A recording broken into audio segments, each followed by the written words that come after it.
Man, I could not be better. John Reeder brings it. Myself versus Austin. Yeah, what do you think about that? I want to know what you think about that. I will not be offended. Yeah, brutally honest. Can you run away for a minute? Like a banshee. You doing 100 miles is crazy, but it's like Bono did that twice because he's half the strides. What was your relationship with Chael? He was in your wedding? Yeah. Come on, I thought you were the strongest coach. Let's go. Oh, God. Alrighty, ladies and gentlemen, welcome to Clash of Combat Podcast. We're joined with John Reeder today. John, how are you doing? Man, I could not be better. Really? Could not be better. I'm ready to go. You always wake up on the right side of the bed, it seems like. Always. This is probably the most hyped up podcast that we've had yet. You were mentioned in like 7 straight podcasts. Yes. I hope it was good. No, it was all good. Every single person said the same thing. John Reeder brings it. John Reeder brings the energy. I don't know any other way, man. I don't know any other way. I'm excited, but I'm grateful you guys are here, and let's dig in. For sure. Yeah, absolutely. First off, I do want to talk about your high school senior year. Crosby told me this astounding stat, actually. Oh my God. You know the statistic here. This was probably the craziest stat I think I've ever heard from a high schooler. Your senior year, you went 60-0 with 56 pins, and 54 of them were consecutive. Mm-hmm. Yeah, I mean, put people away. Looking back on it, it was just something that just happened, right? It was, you were pinning guys, and, that number just got higher and higher and higher, and it wasn't something I was trying to chase, but I think at the end of the season, people were like, oh, you're getting close to that record, and I think Nick Simmons was the guy. I think I tied him.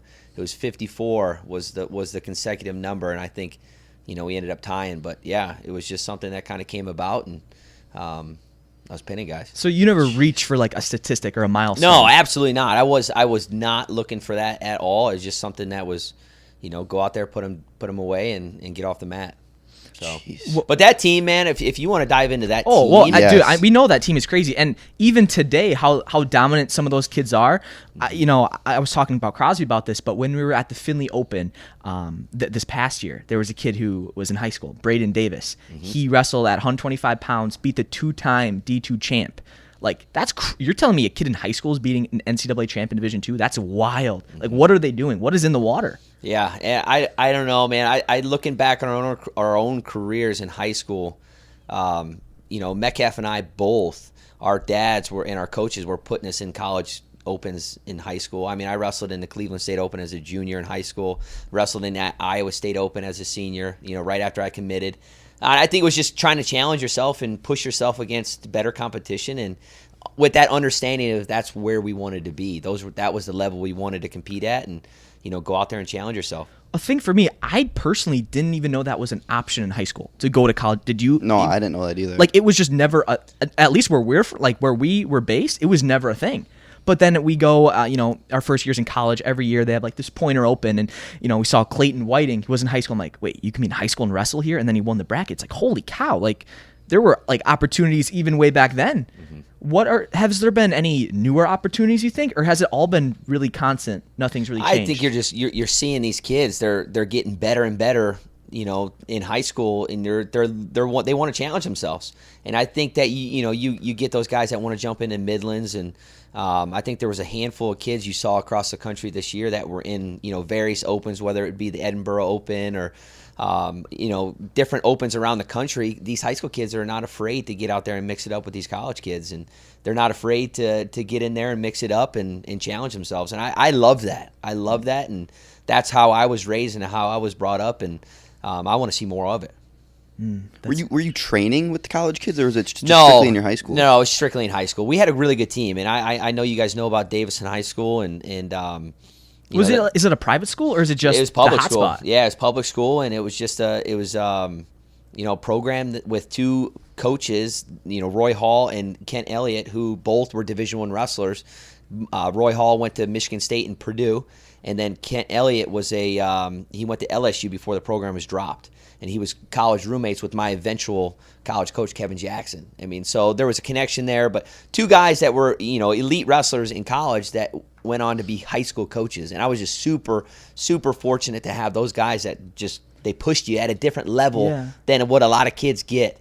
And to be in that kind of environment where, man, it was you were pushed. The mentality was a collegiate level type of mentality. Well, I'll say this too, because it's not like you don't see high school coaches getting paid salary based. That's their job. They were clearly doing something else as a job, I assume. So my high school coaches, my high school head coach, Roy Hall, he was a gym teacher at the middle school. His wife was a teacher as well. And then Kent Elliott he owned a printing shop, a t-shirt printing shop in town, and did very, very well. And but yeah, I mean, just regular guys that had a passion to pour into, their alma mater. And I am incredibly grateful to come through that program. Even to preface that, just have my parents to put me through that kind of program and to pour into us and lean into it. And Davison built me into the guy I was, for sure, or am. Yeah. Did you ever think about becoming a high school coach instead of a college coach? No, you know what? When I went to Iowa State, and to be honest with you, I didn't really know where that road was going to go. I had high goals of being an NCAA champion, and I really never had goals of going further than that. That was my as a kid, it was always about being an NCAA champion. That was like my, biggest goal was to be an NCAA champion. So I went to Iowa State. And I always told myself, there's military in my background, in my family, and I said that if things didn't go the way that I imagined them going, that was definitely my route after I had graduated. Really? I was going to go military. I was going to go, special forces, whatever Navy it was. SEAL. Incredibly, just very interested and drawn towards that kind of lifestyle and mentality. And if it didn't go the way I wanted to, and the doors didn't open, that's 100% the way I was going to go. Can we talk about the process of you taking a coaching job? Yeah, absolutely. So how did that come up? So if you look at my career at Iowa State, I graduated in 2011, and as soon as I graduated, Iowa State, Kevin Jackson and that staff put me on as a volunteer for that next 12 months. And to be honest with you, I really didn't have any coaching duties other than to just walk into the room and train and just lead by example and inspire and motivate the guys through that way. And I had no job duties. I was really overseas more than I was in the room, training, competing, and trying to fully immerse myself in international competition. And so I spent 12 months, as a volunteer coach at Iowa State. And after the 2012 Olympic trials, I was like, you know what? I'm pretty close. I need to make an adjustment, and I was really the only guy training in my room freestyle. So I took a trip out to the Olympic Training Center, and it came down to Olympic Training Center or Penn State to go train, to that next level. And I was very, very close, actually, to making that decision to go to Penn State and train. And obviously, Chael being my former coach and Jake Varner being a roommate and, all those guys, it was very familiar for me, and it would have been an easy transition. But I took a trip out to the OTC and fell in love with Bill Zadek and those guys and just saw myself continue to develop. And I took about an 18-month period of time where I was training there full time. And again, I was like a 3-4 guy on the ladder, and I never accomplished being the number one guy. So, luckily, Chris Bono in 2014, I just wrap up the World Team Trials and didn't have the performance I wanted to be the World Team guy. And he calls me. He's like, listen, I'm actually in a position right now at South Dakota State where there's a coaching position open. Would you want to come check it out? And us having the relationship we did at Iowa State and just the bond that we built as he was my assistant coach at, in a short period of time there, we built a strong bond. So I took a trip out to South Dakota State out of straight respect with zero idea of taking that position. I was like, you know what? I love this guy. I'm going to take a trip. And when I got out there and just being around his positivity and his, his vision for where he wanted this program to go, and seeing the administration and how much support they were going to give the program, and their aspirations of really taking this program that was last in the NCAAs, they wanted to win, and they wanted to give us all the resources and possible to make that happen. So I was like, you know what? And I was very foolish and selfish at the time too, and this is just being honest of just how hard-headed I was at the time. I had no health insurance at the time. I was newly married, in plans of having a kid, in the short amount of time, after that we were planning to have kids, and I had no health insurance, man. That's how foolish I was, chasing a dream of being an Olympic champion and a world champion. I was willing to do whatever it took. And he kind of spoke that truth into me, like, listen, you're newly married, you guys plan on having kids, you need health insurance, and so Not that was the only reason I took the position. Again, like falling in love with his vision in the administration, and then obviously all the things that come with being a coach. I took that trip to South Dakota State, fell in love with it, signed the dotted line, and I've been with the guy since 2014, and just incredibly loyal to him. And he's the one who gave me that first opportunity, and I truly fell in love with coaching, and motivating and inspiring, and that's really now my passion every single day. How can I uplift and motivate and inspire these guys? Do you ever have thoughts of being like, if only I had one more year to train and I could have been that guy? So looking back on my international career, I by no means have any regrets. I've always been a guy that's really been drawn towards hard work and that suffering, and that just really immersing myself 100%, 150% in everything I did to accomplish my goals. The only regrets I really do have is, I got injured late in my career. I really had no injuries until I was graduated college, and since then I've had 5 shoulder surgeries, 2 knee surgeries, just an immense amount of surgeries on 5 shoulder surgeries on the same shoulder, and a couple knee surgeries that just not being smart in things that approaching training, and I wish I could go back in time and just be like, you know what, you don't need to push through this, or you need to be smarter through this, or it was just hard-headed, ego-driven young kid that was chasing down a dream and not okay with taking a day off of practice, or all right, my knee hurts today, I don't care, I'm going to keep going type of attitude. And if I could go back in time now, I think I could definitely have approached that a lot better. Did you have the resources or like the people around you to tell you? I did. I mean, world-class resources at the Olympic Training Center, right, yeah. And I'll never forget this too. So, and luckily, I signed that contract to be a resident athlete at the OTC. It's kind of a godsend thing. I signed the contract. 48 hours later, we're in a national team camp at the OTC, and it's the last 30-second live go of this national team camp. And I've got a single leg up on Keith Gavin, and you guys know Keith. He was a stud, and we're wrestling live. I got him up in a single leg, and he cuts me back, and my knee blows out.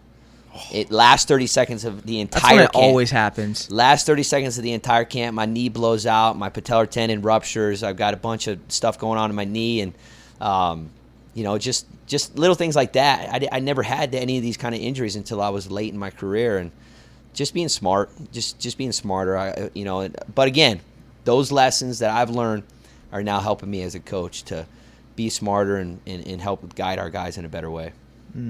Do you prefer being a coach rather than athlete, or is it more of like kind of the circle of life as like it's a circle of life? I think that competitor is always going to be within me, and it's just changed. Now in my later years, it's definitely everything is through these guys, and helping seeing them see their full potential, and how do we become a better version of ourselves. And it's something that we talk about every single day in our program, and getting these guys to really lean into it when it gets uncomfortable, and just fully immerse yourself in trying to chase that down, being a better version of yourself. But for me, later in my career, I'm finding ways of that chosen suffering, whether it's running 100 miles, or whether it's whatever it may be, leaning into that, and even though it's not wrestling or competing in wrestling, I'm still competing against myself. I'm still competing on how do I become a better version of myself. How did you get through that 100 miles? Well, you got into this pain cave, and you figured out how tough you really were. And 32 hours later, I was still there. I was still showing up. I was still putting one foot in front of the other. And to me, that's what it's all about now for me. Yeah, there was a bunch of things I just want to go off on tangents about, but I don't want to pass over this. Do you think that there's a current athlete on the Wisconsin roster that not only you influence, but like really motivates you personally? Like personally motivates a single me? Guy. Man, that's great. Obviously, naturally, I'm gonna be working with the bigger guys probably more. Sure. So naturally, putting my hands on the bigger guys is more common. But there's so many guys in there that motivate me to be a better version of myself every single day, and excite me to wake up. And there's so many guys that off the top of my head, that just come in with smiles on their face, and are excited to get uncomfortable and to lean into that hard work, and know that it's a consistent daily process of you want to get to the top. Here's the lifestyle, and I lay it out for them. And if you can follow that roadmap, I'm telling you, at the end of the season, you no doubt are going to be the best version of yourself. But there's guys like DJ Hamidi and Luke Condon, and there's a numerous amount of guys that I love. I absolutely love seeing these guys just have that passion to get better every single day, and that's just some bigger guys. You got Eric Barnett, who's just a natural born leader and loves it and excited about it, and Joe Zargo, and somebody that's completely like he's grown into this different version of himself where he is like just excited to train and excited to lead and excited to compete, and those are the kind of guys that motivate me. And now a word from our sponsors. Man, I gotta get this. The Manscaped 4.0 is here, and now in this performance kit, you're going to actually get a decent amount of stuff. So immediately, right off the bat, of course, you got the Lawnmower 4.0, a little close-up demonstration.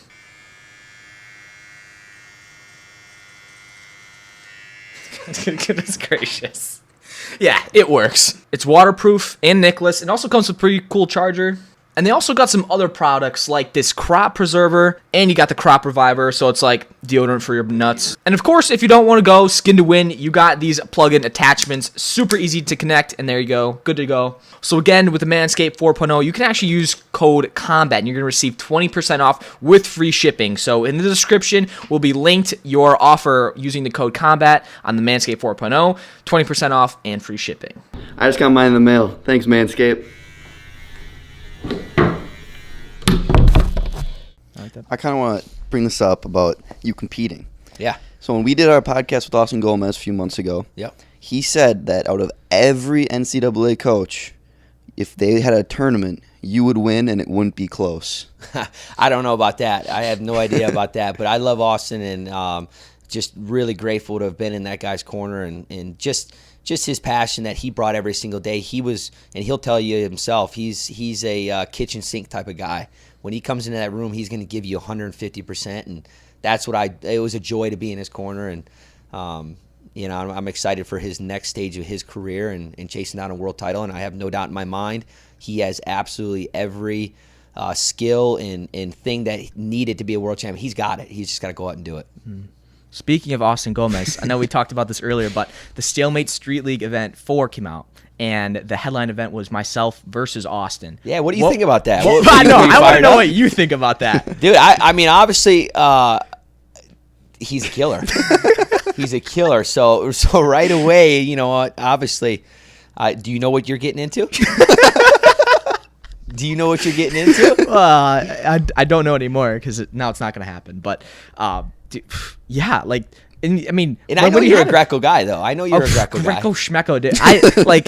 I don't practice Greco. Listen, I see the videos you're posting up there. You arm spun some guy 4 times in a row. I saw it. So listen, you got skills, but he is, like I said, he's one of the most technical and just he is a really, really good wrestler. Well, he's a very and for good him, wrestler. I think, especially me. I think I need to work on this myself, but he like takes things personally. Mm-hmm. Like when we were at that tri-duel and you guys were facing Drexel and he got thrown right off the bat. And it's just like, as soon as he knew he was thrown, he knew if he got off, it would not be good for that other guy. Like and if you watch that match too, he got thrown to his back. That guy had a great, throw right off the bat, and I kind of think it threw him off guard. But when he rolled through and pinned him, get up and smile. Like, he is an ultimate competitor, and he's going to throw everything out at you until the very last second, win or lose. Yeah. So I think for both of you, I think it would have been an exciting. I would love to have watched that. I think it would have been interesting, right? Do you think he would have just went at him, or do you think he would have made it entertaining? 100%, he was. He coming just at went you, at him, dude, like a banshee. Hard. Here, I got this for you. What would if you had to predict the match exactly? What would you think it would go down? I will not be offended. Yeah, brutally honest. Dude, I think he's putting you on your head. Like how fast? Well, it just depends on how. Can you run away for a minute? Dude, I'm telling you, he's very, very good. Do you think he'll get double unders on me? If he gets double unders and he locks his hands, it's game over. Man, is he just like insane, like naturally strong, or is he just strong lifter? Very strong. I remember when he first got into the program. This is now 2 years ago, and I was drilling with him or whatever, and I obviously he was a 49 pounder, and I walk around 175, 180, and I was like, oh my gosh, like just putting my hands on him. And obviously I'm a little older, but he felt like he was the same size as me. And I couldn't believe it. Just his heavy hands and his aggressiveness and pushing forward. And I think you would have felt that right away. I don't and knowing him, there was no backing away from anybody. It was always straightforward. But he can also be incredibly like tactical too. Like if he wanted to shut it down, he's very good at knowing when to really pour it on and when to be like extremely risky or to be really stingy and get his head and hands down. But knowing him, I think that's probably a 90-10. Like 90% of the time he's throwing everything at you, and 10% of the time he's real tactical and technical. But I would love to have seen it. Yeah, I was really excited for something. it. I was really excited for it. So, but I know he'll from what it looked like on social media, it looked like he had gotten hurt. So hopefully, wish for the best for his injury recovery, and hopefully we get to see that again, down the road. Next street league. Yeah. But how was it when he beat Yianni this past year? It was amazing. Like it was at Cornell. It was amazing. And obviously, not to dissect a lot of things, leading up to that match, but every competitor deals with certain things, personally, and whether it be just the whole 9 yards. And obviously, you guys being competitors, you've dealt with different things, whether it be injuries or whether it be, competition anxiety, whatever. The list of things that you've got to deal with to compete as a competitor, to compete at the highest level. You've got to be able to challenge yourself and combat those things every single day. And if Austin, obviously he's had some unfortunate injuries over the years, and he's always came back stronger and better and found ways to win. But leading up to that match, it was a little hairy and dicey. We didn't really know if he was going to be ready to go, and it was kind of a wait and see kind of thing. And but sure enough, when we got into Ithaca, man, this guy just flipped a switch and was like, I'm ready to go. And scare money don't make money. And he's got an opportunity. And I think he really understood and realized the opportunity that he had. And a lot of people really doubted him, his skills, and could he really beat a guy like Yianni? Could he beat a 3-time NCAA champ in his home crowd and in front of his home, gym and all of that, and a sold out arena? And he went in there and he did it, and he wrestled a very tactical match. Leading up to that, few weeks prior to that, him and Coach Bono really dissected, a game plan and how they were going to approach that match, and he followed it to a T, and it worked out for him. But again, the guy is an ultimate competitor. Leading up to that, like I said, there was times where you didn't think he was going to be ready to go, and then he flipped a switch, and this guy's like, I realized the opportunity. I'm a competitor. Let's lean into it. Let's go. And man, to be in the corner and see it happen, it was awesome, because that crowd was what you want as a competitor. Like, the crowd was right on top of you. Their bench was just hooting and hollering the entire time. This is their guy. This was. They were expected to win that match, and it was a really close duel meet, and really that match really won us the duel. So it was awesome, and to see his, just excitement and confidence come from that match. I mean, shoot, he beat the guy who was a 4-time NCAA champion in his weight class. Should give me a crazy amount of confidence. And the other finalists too. That was a crazy match. I remember watching that. And the All-Star Classic. Yes, All-Star Classic match. Yeah, Sammy Sasso. Like, when I picture Gomez before that match, like, I didn't watch him a ton, but I would just picture a guy, like what you said, throws a kitchen sink at him, and then all of a sudden he's like, he had 4 takedowns in the last 3 or 4 minute. takedowns in that last minute, and whatever it was, just watching that unfold, he knew he had to go get it, and his skill set, like I'm telling you, this guy's on another level of just technical skills, and when he's on. Yeah. And he was able to go get it, and that just shows his competitiveness and his willingness not to give in, and his willingness to go find a way. Right. Like I said, it was an honor to be in his corner, and grateful for that opportunity, and really excited for what he's got next, because I know he's got big goals, and excited and looking forward to watching him. I kind of got a random question. Let's go, man. But do you guys, when you go to dual meets or like tournaments, do you fly everywhere? We try to. Obviously the goal is what's the best thing for our student athletes, and how can we surround them with the resources. And we've got a really fortunate situation in some of our Coach Bono's done a really good job in our travel schedule. There's a lot of opportunities that we get to fly private. And private? Yeah, crazy. and it's been really, really nice and convenient for our guys. And there's dual meets where we'll fly in the morning of, and you step off the plane, you go right to the facility, you work out, you weigh in, you wrestle, you're right back to the plane, and you're home that night in your bed. That's Which is pretty cool. that's which is wild. crucial. And obviously, from the academic standpoint, being back in class and not missing classes, and then from a recovery standpoint, we try to fly private, no doubt. When the Big Ten finishes, that window is very short. Yeah. You got like a week and a half until the NCAA tournament. So the quicker you can get back, and if you have any nicks or dings and injuries, you can get right on those and get in the training room. But it's just another day here and recovering rather than, Big Ten's is done Sunday night. Some of those teams are flying commercially and they're flying Monday. And if something happens, with the flight and you don't get home and now you're home on Tuesday, we leave that following Tuesday. So time is important, and we're very grateful to be able to use these private jets when we have to, and if it fits into our budget. And Coach Bono's done a great job of making sure that he really gives our guys the best plan and what's going to be best for them.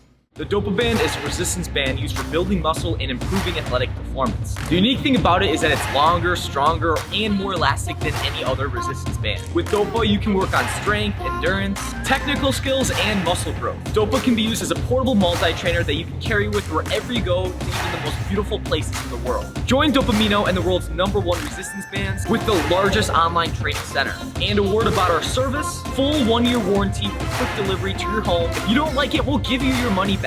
So there is no more excuses. Join DopamineO today to change your workout routine forever. Man, what was traveling like when you were in college? Man, we were on we WinStar buses at Iowa State. Yeah. But you know what? I loved it. Yeah. They had lay down. Some of them. I always loved when they got the lay down version.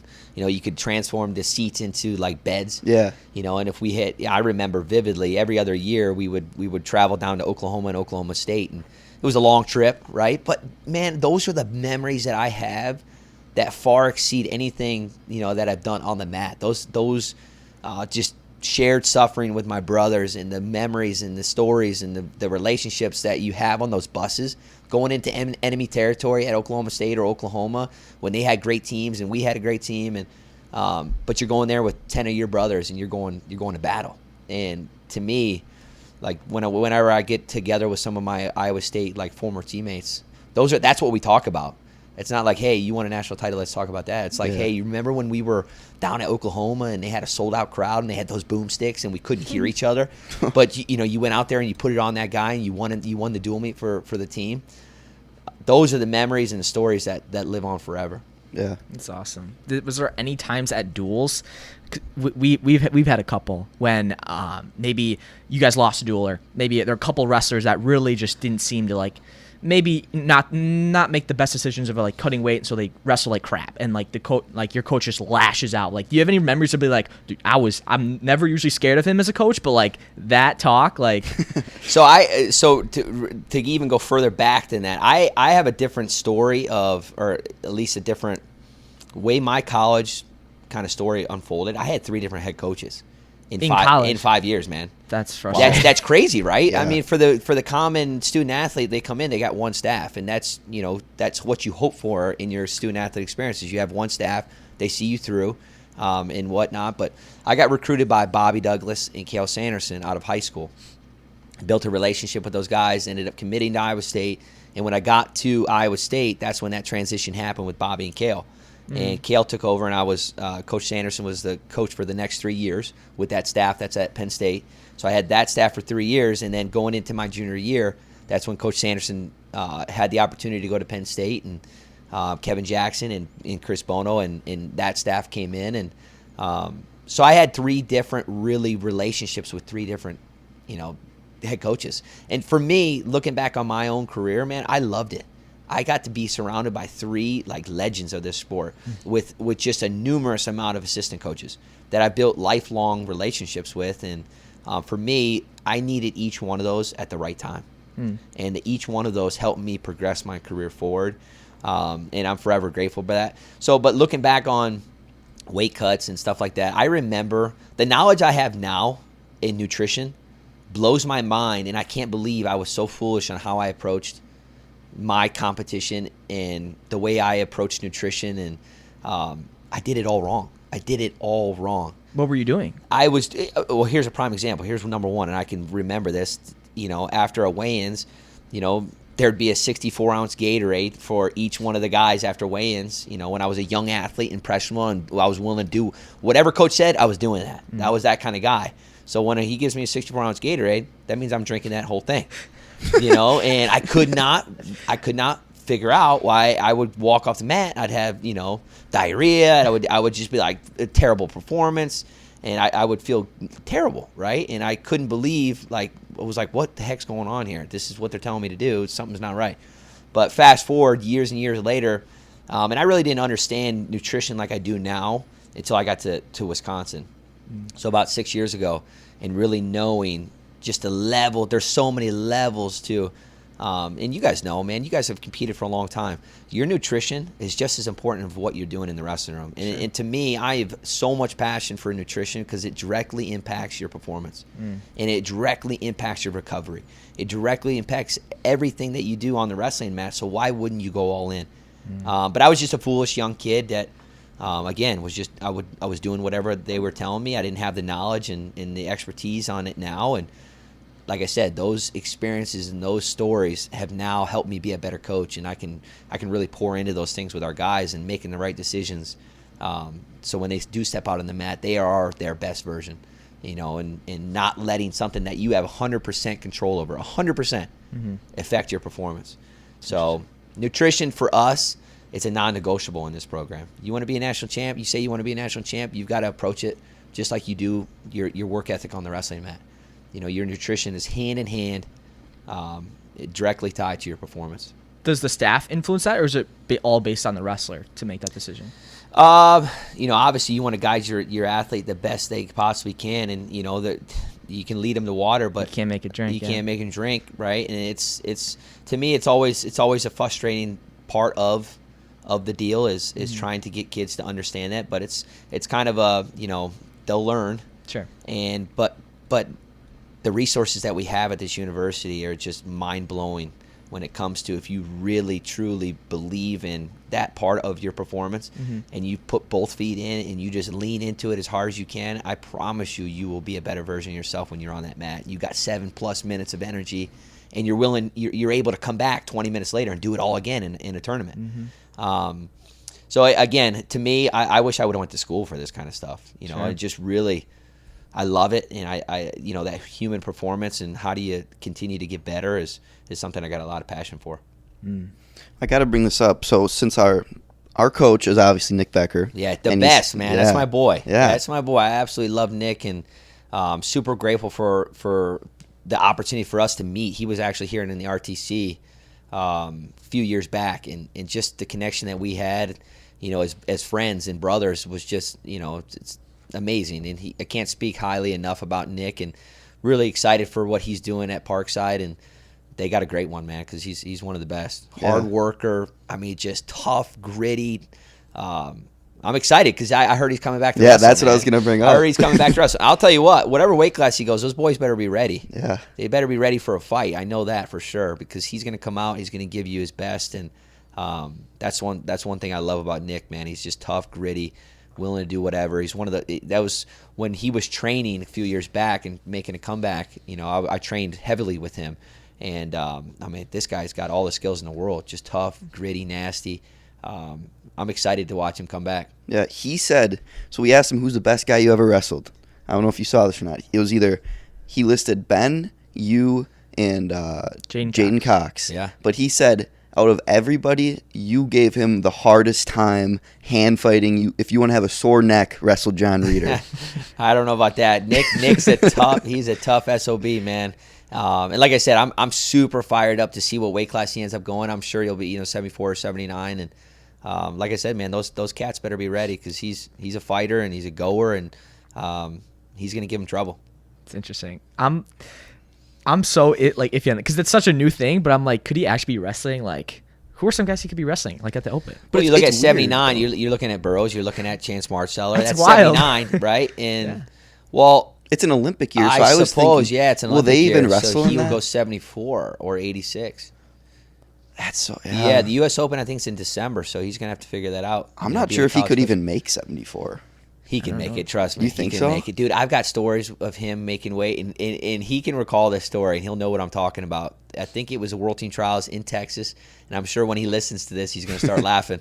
But trust me, this guy can make weight. He made 74 there, and I was right there along with him, and it was a hard cut for him, but he wasn't ever going to give in. He was never going to give up, and I'm excited for him, man. I'm super excited. He's a tough dude. So you both wrestled for him? Yeah. Yeah. That's awesome. Yeah. Well, right now we are. That's awesome. Yeah. That is awesome. Yeah, he's a beast. He's an absolute beast. I think that helps too when you have like a coach like yourself in the room who wrestles with the guys, who's suffering with you. That only brings that camaraderie up like with the whole team. You know? I'm a big believer in that. And I think that I'm in a unique situation being of an age where I can still get on the mat, and I love it. And I think that I don't think that'll ever go away. I absolutely love training. I love the process. I love the suffering, like you said. And so the running, the lifting, the wrestling, the whole 9 yards, the really diving in on the nutrition with these guys. And I lead by example, or I try to my best.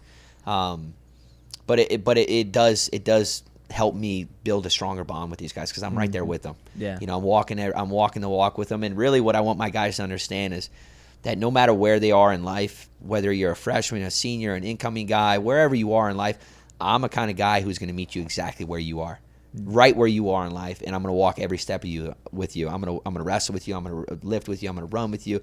I'm going to build a relationship that's unbreakable with you, whatever it takes. And that's the kind of guy that I am, and that's my passion every single day, man, is how can I do that with every one of my guys, and how can I do that with everybody that surrounds this program. So you come in here and you say, you're a high energy guy. It's just, this is who I am, and I love it, and it's not fake, it's genuine. I'm just excited for these guys to be a better version of themselves. Sure. I want to talk about the 100-mile run. Let's go. I'm not going to get too about what's coming in the future. Okay. There's more coming to it, but yeah, let's. How did that even come up? You want to know? Yeah. So, COVID. Okay. COVID happened, right? And it was such a weird time for everybody. And again, a guy who likes to choose suffering, and I was trying to figure out ways to just punish myself in COVID. And I would jump on a road bike and go 60 miles just to do it. And just to see if it would hurt, or go run, during COVID. But anyways, social media, COVID happens. Chris Bono's got a brother, Ernie Bono, that lives down south and knows a guy. His name's Pete Rittmaster. So remember that name. This guy is a wild man. So we end up meeting him through COVID over social media. We started exchanging, messages, like high energy messages, like, hey, dude, I know you're in COVID, but, go crush the day, or whatever it is. Go win the day. And we come to find out, we build a relationship with this guy, and he's just as whacked out as we are. And I come to find out that this guy has done the Iditarod on foot twice. What the And heck is yeah, the what is Iditarod? that? So the dog racing stuff, right? Like up, and they're mushing with dog. You guys have heard of the No. Iditarod. I don't know. Come on, man. I know of a mud run.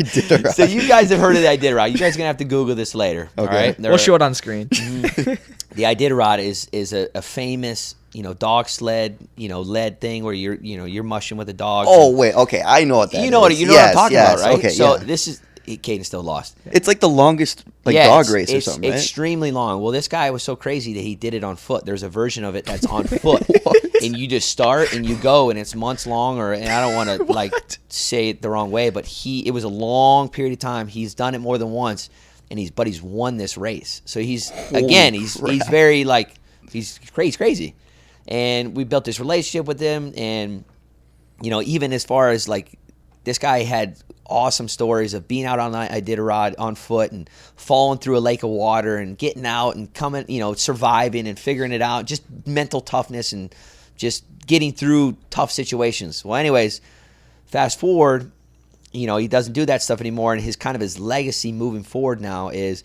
he wants to do a 100-mile race in every single state. That's going to be his legacy. And That's pretty cool. Yeah, right? So he's already 20 down. But Wow. we built this relationship, and he's like, hey, boys, would you guys ever, run 10 miles with me if I come to Wisconsin? Wisconsin, he hasn't crossed off the list. And I'm like, sure, absolutely 10 miles. I've only ran 10 miles once in my life up until this point. And this was the Olympic trials down in Texas, that time frame, right? So I remember exactly where I was when we made the decision to go all in on this. So I told this guy, he calls, and he's like, hey, I signed up for the Badger 100. I'm coming to Wisconsin. Will you guys run 10 miles with me? I said, absolutely. I look over at Bono, and I'm like, we're running 10 miles with him. He's like, sure. It's going to be hard. We've never run 10 miles. And I'm sitting there, and I'm letting this digest a little bit, and 24 hours go by, and we're at the Olympic trials, and I never forget this. I was like, Bono, we are not 10-mile guys. We are 100-mile guys. Like, we have to do 100 miles. There's no choice. And he's like, I don't think I convinced him right away. I think he was like, you're an idiot. There's no way we're doing this. You're crazy. You have no idea what you're getting into. And sure enough, man, I got onto if you know me, I'm a 0-100, I'm all in kind of guy. So once I made my mind up that I was doing it, I was doing it. And I made him get online. We had to, pay an entry fee to do it. And once we paid that entry fee, it became real.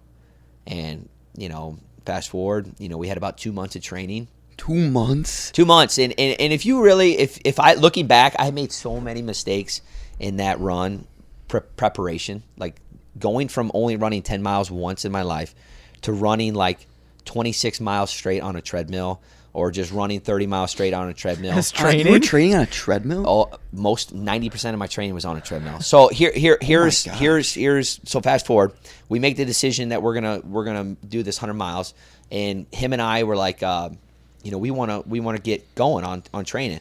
So it was really a whatever felt right every day. We would come in. We would have 8:30 a.m. practice for our guys, right? So naturally, that's the most important part of the morning, so you move backwards. And we made the decision that in our training, it could not affect our guys, and it could not affect our families in our home life, right? So, we're not going to go run 30 miles during the day and, miss being with our guys or miss being with our families.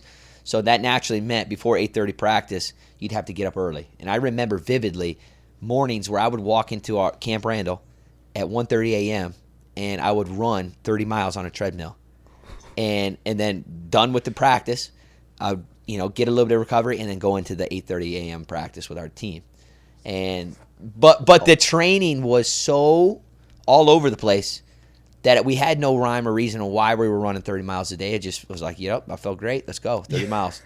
Wow. And I was like, trying to prepare our mind, and I was staring at a wall for 30 miles for hours. Are you listening to music or watching? Yeah, the speakers in the restroom were on loud, and you're just in your mind, and it really became therapy for me. And just I thought about what I was going to do for the day, but yeah, the training was if I could do it, we're looking to do something crazy again, this coming summer. So I think the training is going to be a little more dialed in and structured and have a rhyme or reason. And who is this guy's name? So said? Pete Rittmaster. So Pete is really big in the ultra marathon world. Okay. And we didn't really know that until we got out and did the 100 miles, and just his like celebrity gathering that he gets when he's out on these races. Wow. Everybody knows what he's doing with this legacy of running 100 miles. No one's ever done it before, and he's just an animal, but just a good person. And was there for our very first 100 miles, and to experience that with us was amazing. What was the furthest you ran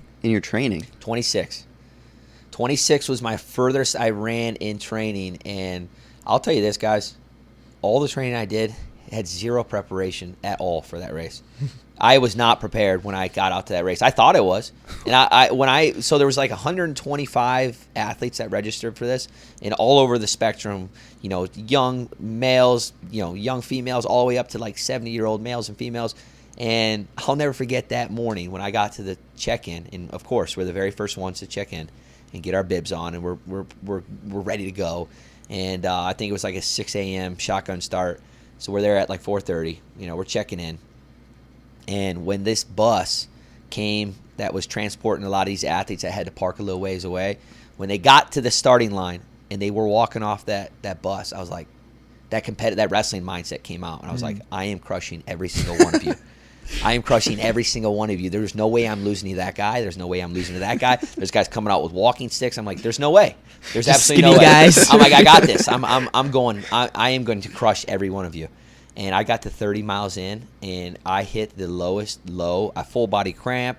And I remember looking at Bono. I'm like, And it was kind of that, without saying it, we looked at each other and you could just tell, like, You're not even halfway done. What are we going to do? Like, are you going to quit? You know, you've told so many people about this race. What are your guys going to think when it gets hard? You can just put your head down and quit. And I remember, like, we kind of chipped at each other and we're like, what'd you think? What'd you expect? You expect it to be easy? You know, we did this because we knew it was going to be hard, and that's why we're doing it. Man. And that was our, you know, again, that race has brought so many stories and memories, and again, a bond that the two of us had. That race built it to another level of just that chosen suffering together for 32 hours, where we were at the most vulnerable I've ever felt in my entire life, and really our wives being able to experience that with us too was incredible, and seeing us at a level that they've never seen. Yeah, you know, it was incredible, and I got addicted to it, you know, and we did a 50-mile the next year, which was far easier. Man, I'll tell you this too, and again, all these stories keep popping in my head as we're talking about this 100-mile. You know, we were out on the race, and they, you know, a lot of people that were out there heard that the wrestling coaches were out there, and you know, so there was so much support. It's so much, the running ultra world is so much different than wrestling in regards to like how we approach wrestling. Like we're, you know, you're going after that guy. I'm coming after you. I don't care who you are type attitude. You get out in the running world, and I was so unused to, like, people were like, hey, good job, keep going. I'm like, the first 30 miles, like, no, I'm going to crush you. You know, and it eventually, like, all of a sudden it like transformed, you know, over the coming miles of, it became that, and supporting each other, and it just comes to enduring it together. Yeah, and you know, those people that I was saying I was going to smash in the very beginning, those were the people that were passing me at mile 70, and I was in a death march, and but man, just that the experience of really digging down and figuring out who I really was as a person, and just how tough I was, and I don't think I could have gotten through that race had it not been for wrestling, and obviously being out there with our families and with Coach Bono. But wrestling truly built that mentality of, you know, keep putting one foot in front of the other, and just that mental fortitude that you've developed over the years in wrestling. I think that was why we were so excited, and we're like, you know, when's the next one we're doing? What are you doing next? Yeah. You know, but what an experience. Again, that wrestling world and running world, so different. Yeah. And I think that was what was really cool about it too. Well, because like it's great. Like you doing 100 miles is crazy, but it's like Bono did that twice because he's half the strides. Yeah, and you know what? I am so proud of that guy, man. When he went out there, I know he was really worried about, like, you know, just being a little bit older than the crew that we were out there with, and he was like, you know, I don't want to be the guy that's holding everybody back. And here's where we went wrong in the race. We were training at a certain pace to run 100 miles. And if you know 100 miles, if anybody's listening to this and knows 100 miles, you can't go out there and run 7-minute mile. Well, you can if you're crazy and you're able to do it. But we were not able to do that kind of clips for 100 miles. No. So we had to train at a certain level, which was far slower. But our egos and our competitive nature got wrapped up into those first 30 miles. We were running 750s and 810s for 30 miles, and we were crushing it for 30 miles. And I remember getting into the they called this aid station Hollywood. And it was like 20 miles in, and it's all these aid stations are high energy. So the people, when you get in there, they've got tons of energy, and they're help supporting you. And I remember walking through that 20 mile aid station. I was like, this is easy. This is easy, man. If we could do this for the next 80 miles, we're going to crush it. But that 30-mile mark came, and I was like, I have never really felt that in my life, where I was like, I'm about to quit. I'm this close to quitting, you know. And that's where you got that wrestling mindset comes over, and you're like, dude, you just one foot in front of the other. And the great part about the race too was, at every single moment that I was at my lowest, he was at a higher, you know. And I think just naturally, whether we were both suffering at the same time, one of us had to take over. You know, when it came to just motivating and helping and bringing this guy along. And we had a lot of funny stories over it, and we really messed up on not documenting it. Sure. You know, because we all recall these stories and trying to look back on it. And that's something that we're going to really look to do in our next couple challenges is to really document and have these stories to, you know, show. But we had a buddy out there too, a former athlete of ours, Henry Pullmeyer, who wrestled at South Dakota State with us, and he did the 100 miles. And we have a funny story about there. Our rally cry during the whole race, Henry Pullmeyer was doing the race with us, but but he was an athlete at South Dakota State, and we got to Oklahoma State for a big dual meet, right? And Oklahoma State's ranked third in the country, fourth in the country, and South Dakota State's this up-and-coming tough team, and we get to Oklahoma State, and he's got an ankle injury, right? And so we brought a backup with us, and we didn't know if Henry was going to wrestle. I think he had to wrestle Heil or whatever, a tough opponent. And Henry, before the dual meet, Coach Bono looks at him and is like, "Hey, how's your ankle doing?" And Henry's like, 80%. He's like, "You're not wrestling. You're not wrestling. We're putting the backup in. He's going to wrestle." And fast forward the next week, I think Henry caught him off guard, right? So the next week, Henry weighs in for, the next match, and Bono's like, "How's your ankle?" He's like, 100%. That to Bono. So that was our rally cry on the race. Whenever one of us was really struggling, we would look back at each other and be like, "Bono, how you doing?" He'd be like, 100%. And it was kind of a joke and kind of keep that spirit high when we were out in the race. But, man, just a credible experience to do it with someone that I truly love. And I think those guys that do it alone, they're even crazier. Yeah. To be out there with, nobody running with you. And it was an awesome experience to be able to have my wife out there and her helping his wife and his kids. And, our guys came out for the last 20 miles and rallied us through. And just an experience I'll always remember. Someone's got to carry the boats. Someone's got to carry the boats. Yeah. Well, I kind of want to talk more about your college career. Okay. So I was looking, your junior year, you were like 25-6, I believe, and you didn't All-American. You lost in the blood round. But then the next year, you go 39-0. I don't remember how many major decisions or bonus points, but you had a lot, and you win your national title, undefeated season. What was like the big change between years? I think that junior year, it really, I don't think if that did not happen my junior year and the way that season unfolded, I don't think that I would have had the success my senior year that I mean, obviously I can't predict it, but I think it really fueled my performance my senior year. But looking back on my junior year, and again, to recall what I was telling you about nutrition, it wasn't right. And I was starting to hit a growth spurt going into my junior year, and 165 became very difficult for me. But again, it became difficult because I wasn't doing it right. And I wasn't doing the necessary things nutritionally to make sure that I was recovering right. And when you start doing that, and things start compounding, and that's how injuries happen.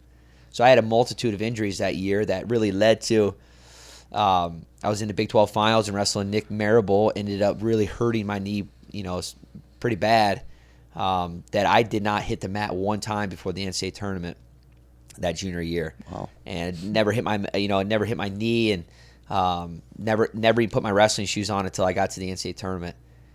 So that 2-week period, or 14 days or whatever it was, before the NCAAs, I never hit the mat. I just was on the bike, and I kept trying to tell myself, like, you've done all this training all season long. You're going to be ready. You're going to be ready. And I had to wrestle with those demons because I was the kind of guy, like, I didn't want to miss a workout. I didn't want to miss a mat workout. I was the guy I wanted that kind of stuff. So it hurt me not being able to be on the mat and having to nurse my knee. It just wasn't ideal. So when I got to the NCAA tournament, I think I was a 3rd seed.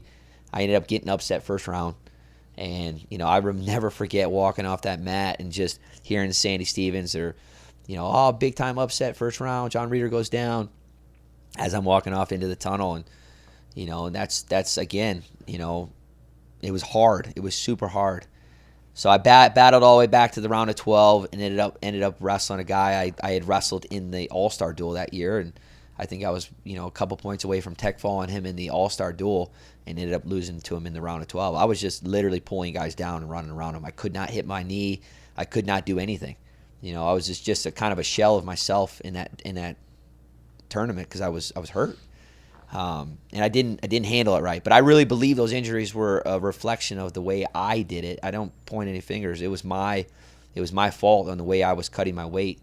And it led to injuries, and it led to having a performance that I did. But that moment when I got put out of the tournament in Omaha, and I'm sitting in the stands, and it was the hardest thing watching those guys in the NCAA finals and be like, listen, not being on that podium or not being in the NCAA finals, and I had beaten the guys that were in the finals that year, and to not be on that podium, it hurt. It hurt so bad And I think at that moment I had a decision. Either I'm going to put my head down, feel bad for myself, and let it, continue to have that negative effect on me moving forward, or I'm gonna pick myself up and I'm gonna figure out how I'm gonna find any positive in this situation and put my next foot forward. And but priority number one was getting healthy, and I ended up getting healthy. I had some amazing people, obviously my parents and my wife. Now my now wife was heavily involved in that, and having coaches like Coach Bono that really poured into me. And it's going to be all right. You got one more year. Let's get healthy. Let's get back on that horse, so to speak. And I ended up getting healthy. I ended up making a university world team that summer, and having the opportunity to train and all those training camps that summer really propelled me moving forward. And I was so motivated, and I moved up a weight class my senior year, which was a huge thing. I no longer had to really cut weight at all. I walked around at 180. The weight class is 174. So after every single workout, I was on weight or under. And I'm a heavy sweater, so the majority of the time I was underweight. So I was eating great. I was a better teammate. I was a better overall in every aspect by not cutting weight. And I felt strong. I liked to lift. So it naturally was the right decision. And I think that truly motivated me going into my senior year. And it was about how do I be the best version of myself when I step on that mat and dominate my opponents, and put my best foot forward, and having the courage to go out there and, if I'm up by 7, go get the major, or if you're in striking distance of that tech fall, go get it, and that was kind of my attitude, and again, you're not chasing any type of record or anything like that, and it just so happened that, of those 39 wins, a certain amount of those were bonus point wins, but again, going up a weight class, not cutting the weight, doing it, at least a little bit better in my eyes nutritionally. I had so much more fun in my senior year. It went by in a blink, and just a great experience my senior year, and I'm glad I went out that way for sure. Yeah. Do you think that you got robbed of the Hodge Trophy your senior year? Well, man, you look at that list of guys that were in there. It was like the most highly contested year. You had Burrows, you had Robles. There were so many guys that were undefeated in that season. But I was just grateful to get mine, man. And looking at where I've come since I was a little boy, this is all I've ever done since I was 6 years old, is wrestle. And I owed it all of it to my parents. They are the foundation of everything I've done in this sport, who I am as a person, and just their love and just pouring into me. And that was the capstone of my college career, and it was amazing to experience that with my family, and all that hard work, and it came to fruition. And like I said, that was really, I never had those moments growing up like, hey, I want to be an Olympic champ. It wasn't that. I remember my dad sitting me down, and we were watching the NCAA finals. That was like my pinnacle. That was like my big moment. I wanted to be an NCAA champion. So when that came to fruition, I was like, wow, this is incredible, and that's when I was like, hey, let's take a dive at trying to make a world team, or let's try to make a Olympic team.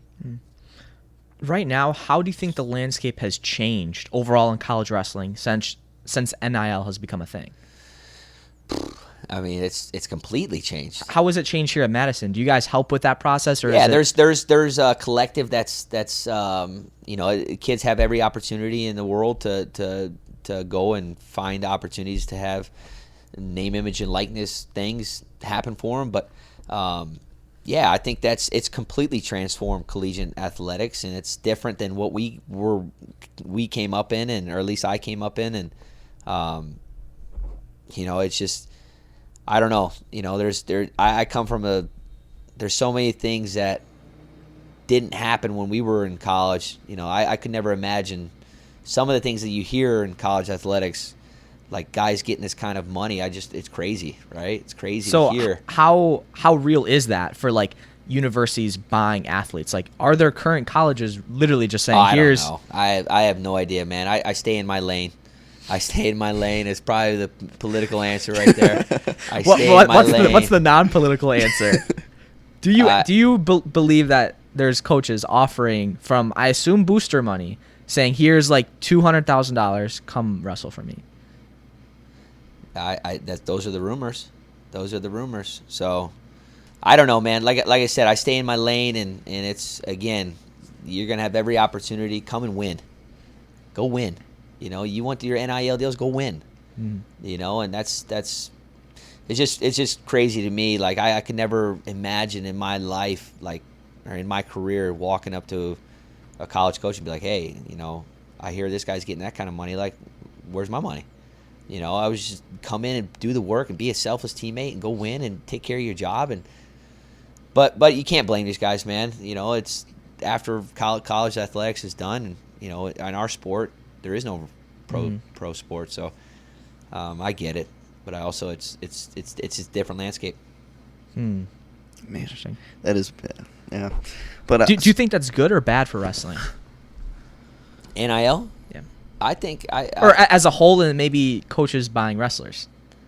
if they're buying wrestlers off Yeah. of teams, I think that's terrible. I'm obviously Because it loses the competitive edge. Like, there's no, like, to be honest, like, it wouldn't be close if there was just a college saying, we'll pay every guy this amount of money, come wrestle for me. Then that's that. Yeah. Yeah, I don't want to get too much into it. Man. well, I was looking. So I'm a big MMA fan. Yep. So when you were in college, your senior year, you're at 74.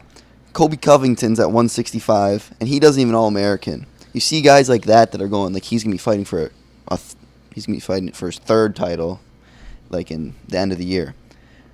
And then there's guys like Ben Askren. Now you see Bo Nickel, and obviously you're a Division I national champ. At that time, was there ever a thought process of going into MMA? I had the opportunity. A couple, actually, Chael Sonnen was in my wedding, right? So Really? I had a really good relationship with Chael, or I have a good relationship with Chael, and you know, so obviously he was always, you know, asking me when are you going to make the jump, and it never happened, right? And I, you know, grew up around Gray Maynard, obviously one of the, you know, first UFC guys, or, you know, one of the legends in the sport, and so I had those guys always in my ear. You know, when are you going to make the jump? When are you going to make the jump? It just never happened, but. Yeah, I think wrestling is one of the best foundations for mixed martial arts, no doubt about it. You're looking at guys like Bo Nickel. I mean, this guy is I love watching this guy fight. He's the ultimate competitor, and his wrestling is you know, he's I'm telling you, this guy's the next big deal in UFC. And I think wrestling, you're seeing that. You know, and I would love to see more guys make that jump. And you have guys like Ben Askren that have done that and had so much success, and Daniel Cormier and Henry Cejudo, and the list goes on and on and on. But the wrestling was their foundation. Yeah. What was your relationship with Chael? He was in your wedding? Yeah. So it's just the wrestling, man. It just, again, the community is so small, Yeah. and the relationship was built, and, you know, and just became one of those guys that we got really tight when I got out of college, and, you know, just his support, and just he was always there, and just, I don't know, man, it was just through wrestling, and we met each other and became really good friends, and just his support through the years has been incredible. But yeah, it was cool at my wedding. You know, obviously my family is big UFC fans, so when he was there, you know, it was a big deal. Yeah. Is he like the same in person as, like, you know, like it kind of seems sometimes like he's putting on a front, you know, but is he like the same type of guy? He's amazing. He's amazing, and I don't watch too many of his interviews, but he's I know who I know Chael Sonnen to be, and he's one of the most genuine, down to earth, just amazing guys. Will take his shirt off his back for you. You know, he'll be there in your lowest of lows and your highest to highs, and that's why we built a relationship and a bond, and again, through this sport. And I think those are some things that this sport exemplifies, is, you know, just that kind of shared suffering. But he's just a normal guy. Yeah. You know what I mean? If you sit down and talk to him, you can sit down and like you've known him for 10 years. Yeah. He's just a very nice guy. It's not about him. It's, you know, it's just a normal guy, and that's why I really loved him and continue to have that relationship with him. I think that's what we've kind of been learning doing this podcast, because it's like we see all you, like, even you, we see you coaching, and it's like it's on TV though, so it doesn't seem real. And then just seeing everybody in person, it's like, man, they're just normal dudes. Normal guys, man. Normal guys that are trying to fight that battle of life, man. Yeah. That's it. Yeah. And then this is really my last question, but you see in high school, Wisconsin high school, we had what, 6 Fargo champs. Yeah, incredible, And- incredible. And you look at Wisconsin high school at college or high school wrestling is getting so much better, and I think it's a true reflection of the programs and clubs that are coming up through this state that are doing an amazing job developing these kids. AWA, the Nazars, the Crasses. There's a list of clubs that are doing a fantastic job. And again, you had Nick Becker leading the way out there in the juniors, and having a fantastic team race and getting second in the country is a big deal. It's a big deal, and Wisconsin I think they tied the record for champs this year, 5 champs, which is amazing, right? So the leadership is at an all-time high, and they've got a great thing running. Yeah, but then you see, 3 of those 5, I think, are going to Big Ten schools that aren't Wisconsin. Yeah. So, are these guys, is there a connection for you guys to get Absolutely. to the Wisconsin guys? I've recruited every single one of the kids every one of the kids that won, and we love every single one of them, and we want kids that want to be at Wisconsin, and for whatever reason, if they feel a different program is best, then that's your journey, and it's where do you feel like you're going to be the best version of yourself, and but absolutely, we want every kid in the state of Wisconsin to have the opportunity to put that W on their chest, and yeah, and I'm telling you, there's so many more kids coming up in these programs through AWA, and that this is just the tip of the iceberg, and the best is yet to come. That's what, on the way here, we were saying. It's so we see guys like Noah Mulvaney, who we saw Ben said that he coached him for 8 years since he was a little kid, finally wins Fargo, and it's we don't even know the next generation of kids. Because you think, there's so many of these guys graduating this year and next year, but they're okay, who does Wisconsin have? But, there's so many of these younger guys who no one knows about that have been training on the same path as all those kids before. Absolutely. And I think that's one of the probably most rewarding parts for these clubs that are having this success, and Ben and Max and Wagner and those guys that are having, these guys have so much success right now. They had a great Fargo, but there's still so many younger kids that are coming up, like you said, of course, that are right on their heels that are going to be following in those shoes. But for those guys specifically, to have those guys in their programs for 8 years, 10 years, to see them come up through their little ninja programs and to really develop those relationships since they were in diapers. I mean, that's what this is all about. And to me, the sport of wrestling, the relationships we build in this sport far exceed anything we do on the mat, right? And I know that those relationships are incredibly important to those guys, and like they are for us here at Wisconsin. And to see those guys through that process of 8 to 10 years and see them develop and go through the lows and go through the highs, and to come out on the opposite end as a national champion and have that capstone at your high school career, man, that's can't imagine the rewarding feeling that is for those guys as they had a great tournament in Fargo. Yeah, long term, Wisconsin's going to be no doubt, dangerous state. No doubt, and you're seeing it, and again, like you said, the best is yet to come. 100%.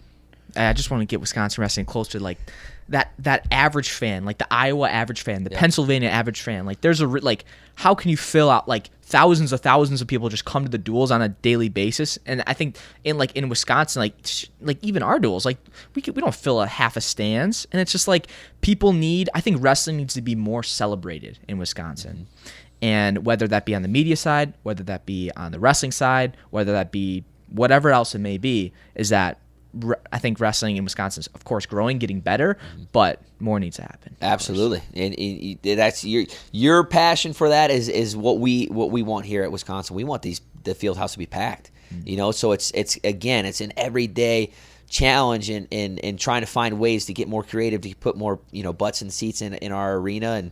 And we hit the attendance record of all time here when we had Iowa in on for a dual meet, and we lost on criteria. But what an experience for those fans that were there. It was an absolute zoo. 6,000 people in the field house just going nuts. And Coach Bono has done it. He's a mastermind when it comes to marketing this program and continue to put fans in the seats. That's something that he does a really good job at, and again, it's an everyday challenge trying to figure out ways to be more creative and to build a schedule that's going to bring fans in is important too. Just wrestling in that field house when we did the tri-duel. Yeah. That is like, That's so cool. that's a It's cool awesome, atmosphere right? in It's there. awesome. And I'm telling you, when it's an actual dual meet and the lights are off and the Jumbotron comes down and you got the 96 mat side seats that are right on top of you, and you got 6,000 people, it feels like, I mean, they're right on top of you. It's hot, it's loud. And to me, it's like, that's what you want in an environment to compete in, especially at a home, right? You want your fans to, when that opponent takes one step backwards, I don't care if it's right off the whistle. Yeah. One step backwards, boom, stalling. And our fans have become very knowledgeable over the last 5-6 years, and that they know that, and they're chirping, and they're heavily involved in the matches. And now with the new upgrades inside the field house with the Buc-ee's balcony, it's going to be a really great experience for people that want to watch the match up top, and just kind of a VIP seating area. And that's a passion of ours too, is how do we put more people in that arena. I just wish more people understood the atmosphere that Well, you can like, be in. Me and Crosby, like as a kid, we never went to a college duel until we wrestled in college. Yeah. And like it just was never brought up. And I think the word needs to get around, like, go to the wrestling duels. Like, it is intense. Like, two guys on the mat fighting for, like, literally their life. And it's not like a high school duel. Like, it's insane college duel. And they like, this is a Big Ten school. Like, this is crazy. This is the best wrestling in the country. Yep. And I think our fans, too, it's funny. When a Big Ten match happens, you see the crowd, like, triple. So they understand the Big Ten, and that's one great thing about being in the Big Ten. That competition is very high, right? So when any Big Ten program comes in, no matter where they are in the ranks of the Big Ten, the fans are always going to show up. So that's why it's also a challenge too. That out of the conference matches, you got to make sure that those are attractable for fans to come and make it a very fan engaging environment that people want to come. And like that Iowa match, if you can go back and watch it, it was an absolute zoo. But our guys deserve that. That's what we want at Wisconsin. We want you to wrestle in front of 10,000 people with the fans right on top of the opponent, and you're putting down the best opponents you can possibly put under that schedule. That's cool. That is really cool. We do have a challenge for you. Let's go. I saw Forrest try to get this DopamineO band, man. Yes. Listen, I don't know if I can do it. Well, I saw. I don't think anybody's done it. No. So you could be the one, though. You could be the one. This is the Let break me the pull bolt out my challenge. pocket knife and like make a little. No weapons. No. No weapons. No weapons. So this is the break the bolt challenge. You get 3 tries to break it. All to you. All to me. $100 if you can break that band. Dude, I'm gonna bust my shoulders off. Oh, can I use my feet? Yeah, you can go on your feet. Use your feet. Are you kidding me? Come on, I thought you were the strongest coach. Let's go. Oh God! I thought it was. All right, let me go one more. Try doing like the double. Oh, okay. All right. Try doing like both sides of it. Oh my. Dude, this thing's not breaking. It's not breaking. That's all right. No worries. Wow. I mean, DopamineO. Yeah, DopamineO. They got you. Unbreakable. You ain't breaking that. And then obviously you didn't break it. I mean, it's literally impossible.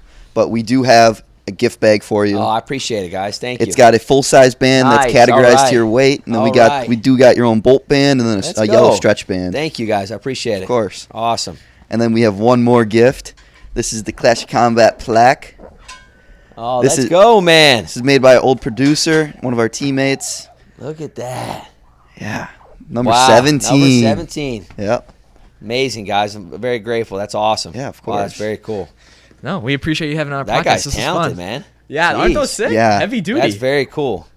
Very Heck cool. yeah. Heavy duty. Yeah. We do have to end our show with fun facts. All right, let's go.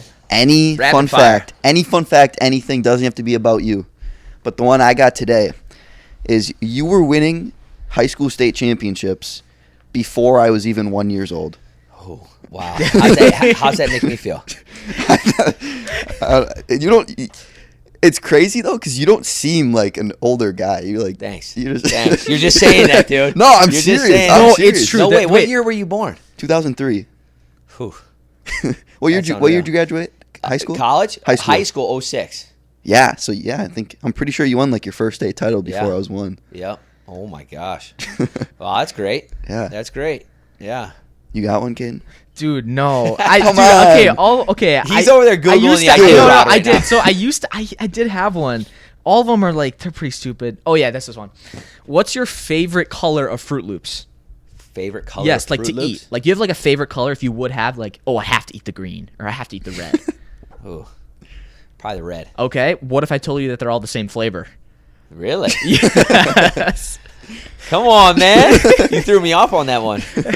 All right. You got any fun facts? No, I don't, man. I'm just incredibly grateful for you guys taking the time to come up here and course. and shoot the whatever topics we went over, and just very grateful, man. And I love what you guys are doing. Your passion and just all of it is contagious, right? And I love what you guys are doing. Keep it up, and if there's anything we can do to help you guys, you always got us. Appreciate it. This has been awesome. One last thing, too. You do not know who the next guest on the podcast is. Yeah. But knowing this, what would be your question to ask them that we can ask on the next podcast? Ooh.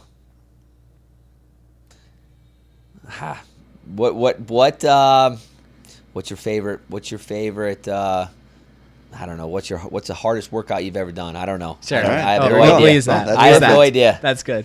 It's perfect. New segment in the show. Yeah. There we go. Thank you. All right. See you guys. All right, boys. Let's go. You guys are fucking naturals. Let's go. Dude, are you really born in 03? Yeah. What the fuck? Seriously.